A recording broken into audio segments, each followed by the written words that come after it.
சாமி கிட்ட சொல்லி வச்சு சேர்ந்தது இந்த செல்ல கிளியே. இந்த பூமியுள்ள காலம் மட்டும் வாழும் இந்த அன்பு கதையே. சாமி கிட்ட சொல்லி வச்சு சேர்ந்தது இந்த செல்ல கிளியே. இந்த பூமியுள்ள காலம் மட்டும் வாழும் இந்த அன்பு கதையே.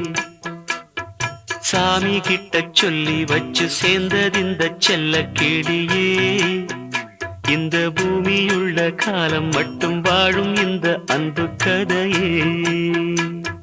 முத்துமணியே பட்டு துணியே ரத்தினமும் முத்தினமும் சேர்ந்து வந்த சித்திரமே. சாமி கிட்ட சொல்லி வச்சு சேர்ந்தது இந்த செல்ல கிளி.